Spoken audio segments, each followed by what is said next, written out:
Exam तो है नहीं ना, तो अभी थोड़ा सा रिलैक्स कर लेता हूं। मैं आपको एक चीज दिखाना चाहूंगा। अप्रोक्सीमेटली इस पूरी जर्नी में ना बेटा, आपके साथ कहीं ना कहीं 10 से 12 लाख लोग, हर साल वेरी करता है, लेकिन आप नोटिस करना 12 लाख लोग यहां पर दौड़ना स्टार्ट करेंगे। कई बच्चे अपनी बहुत अच्छे से एनर्जी लगाते हैं और वो फर्स्ट अटेम्प्ट में ही इस जोन से अंदर चले जाते हैं। मेरे को पता है, एक्सपीरियंस के साथ बोल रहा हूं। बाद में पता है क्या होता है, कई बच्चे बीच में आएंगे, उनको लगेगा भाई 4 क्लासेस दिन में हो रही हैं, अभी मेरी आ जाएगी 5, बच्चा पढ़ेगा ही नहीं।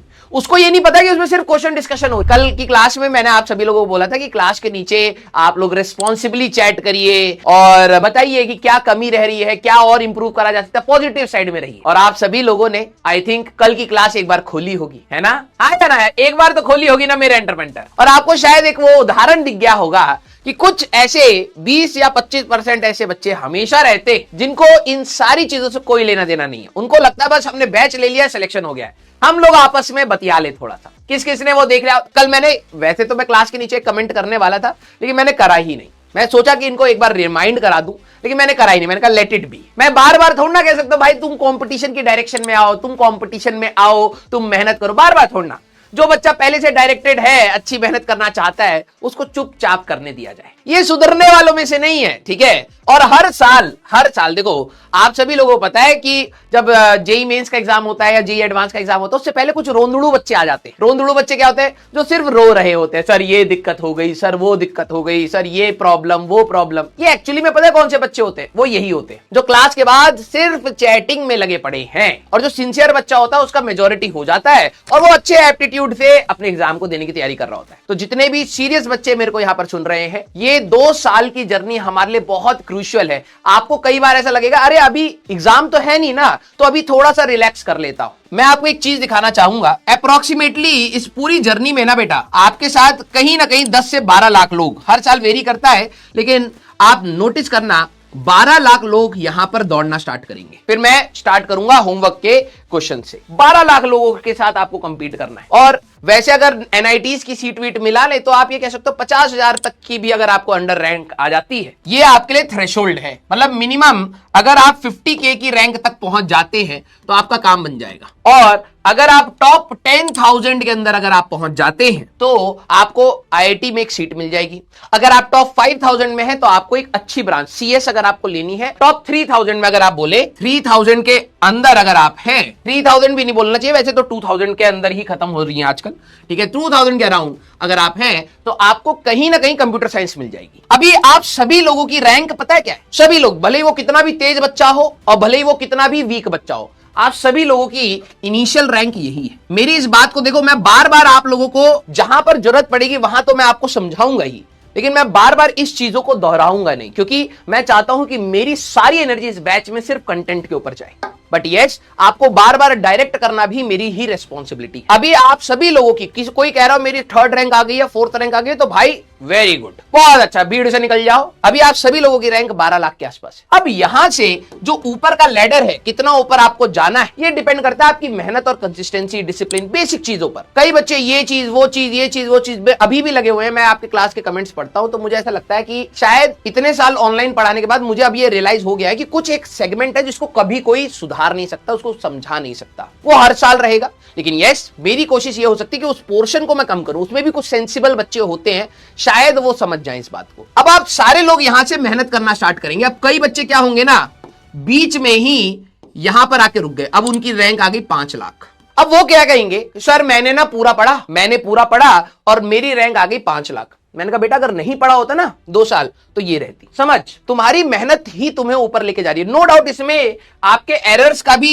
एक रेंज ऑफ रैंक है। अगर आप एक पर्टिकुलर टाइप की मेहनत कर रहे हो तो आपको यह बताया जा सकता है भाई इस पर्टिकुलर टाइप की मेहनत से तेरी 4 या 5 लाख के आसपास रैंक आएगी। फिक्स नहीं, एक रेंज मिल जाती है। कोई बच्चे और मेहनत करेंगे और लगन के साथ पढ़ेंगे तो ये और ऊपर जाएंगे, हो सकता है वो 1 लाख रैंक तक आ जाए। फिर वो बोले कि सर मैंने मेहनत तो करी, ध्यान से सुनना, मैंने मेहनत तो करी लेकिन मेरी रैंक सर अभी तो 1 लाख ही रहेगी, मुझे कुछ मिला नहीं। फिर बात आएगी कि आपने यहां से यहां तक करा, अगर आप मेहनत और अच्छे से करते या अपनी कमियों को और अच्छे से देखते तो आप और ऊपर जाते। नहीं करते, इतनी भी मेहनत नहीं करते तो आप यहां होते। या आपको शायद होता क्या है कि जो आपको मिल जाता है वो आपको हमेशा कम लगता है, लेकिन आप ये देखें कि आप कहां से कहां आए हैं और अगर और ऊपर जाना था तो इसका भी एक रास्ता है। कई बच्चे अपनी बहुत अच्छे से एनर्जी लगाते हैं, और वो फर्स्ट अटेम्प्ट में ही इस जोन से अंदर चले जाते हैं। उनको फर्स्ट जेईई मेंस 1 जब उनका जनवरी में होता है, उनको आसानी से 96 परसेंटाइल के आसपास या प्लस अगर आप देखें, अगर आप ला रहे हैं तो आसानी से एक एनआईटी फर्स्ट अटेम्प्ट में मिल जाता है 12वीं के साथ। सेकंड अटेम्प्ट में वो और इंप्रूव करके और अच्छी रैंक और एडवांस के लिए हमारे पास तैयारी स्टार्ट कर देते हैं।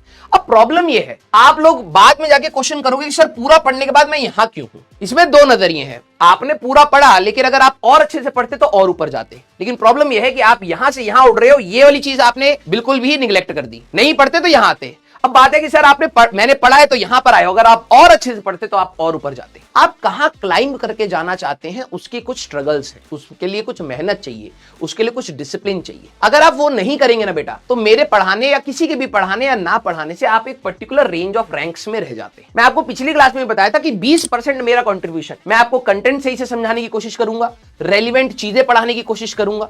ठीक है, आपको बहुत जगह पर जाके किताबों को रेफर करने की जरूरत नहीं है। आप लेक्चर नोट्स को रेफर करेंगे तो आपको काफी सारी चीजें समझ आ जाएंगी। एडिशनल चीजें दुनिया में हमेशा रहेंगी। कोई भी टीचर का अगर आप लेक्चर उठाएंगे, आप उस एक लेक्चर को देखने के बाद दुनिया के सारे सवाल नहीं लगा सकते। कई सवाल कुछ नई नई चीजें सिखाते हैं, लेकिन यस, लेक्चर आपको इसके लिए तैयार करता है कि कोई भी नया सवाल हो तो उसकी बेसिक चीजें आपको पता हो, और वो प्रैक्टिस के साथ आप सारे लोग बना पाए। थम्स अप करिएगा अगर आपको मेरी बात समझ आई तो। मेरे लेक्चर्स आपको इतनी इंफॉर्मेशन देंगे कि आप टफ से टफ सवाल को भी ये देख सकोगे कि यार इसमें ये चीजें यूज होती हैं। अब उसकी आप प्रैक्टिस अगर आप उस टाइप के सवाल की करते चले जाओगे तो वो सवाल भी आपको आसान लगने लगे। ये प्रोसेस है। अब प्रॉब्लम ये है कि बच्चे ना इसको बहुत लाइटली ले रहे हैं। उनको ये लग रहा है मैं 50,000 रैंक तो ले आऊंगा। वो एक्सपेक्ट यहां से सोच रहे हैं कि मेरे को 50,000 से ऊपर जाना है। रियलिटी है बेटा अभी तुम 12 लाख पर, और जब तुम सोच रहे होते कि भाई मैं तो 10-20 हजार रैंक तो ऊपर ले आऊंगा, तू 10 लाख तक ही पहुंचा। तो it's very important to understand कि आपने किस चीज को सिलेक्ट किया है। जिस चीज का आप एग्जाम देने जा रहे हैं बेटा, मैं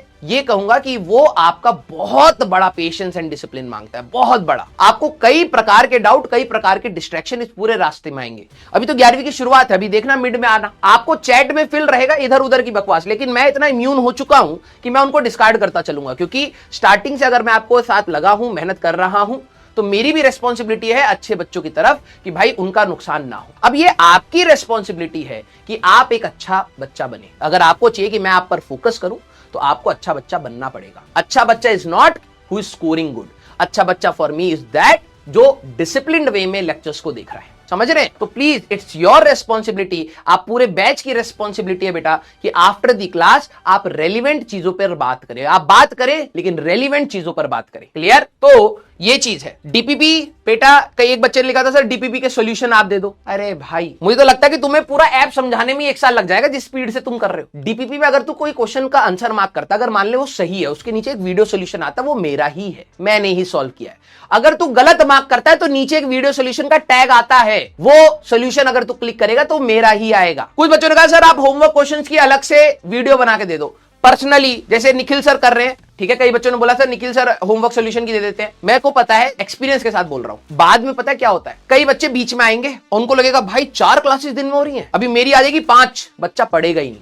उसको ये नहीं पता कि उसमें सिर्फ क्वेश्चन डिस्कशन हो रही है। समझ रहे हो? तो मैं ऐसा कोई भी एक्स्ट्रा लोड नहीं देना चाहता। मैं कोशिश करूंगा इस साल कि आपके ऊपर कम से कम लोड में बेस्ट से बेस्ट रेलिवेंट चीजें मैं बता दूं। होमवर्क मेजॉरिटी क्वेश्चन मैं क्लास में कर रहा हूं। जब मेरे को लगेगा कि भाई ये चीज है तो उसके लिए मैं कुछ और सोच के बैठा हूं। आपको जून जुलाई के पास आपको मैं वो बताऊंगा कि मैं इस टाइमर आपके लिए क्या डेवलप कर रहा था।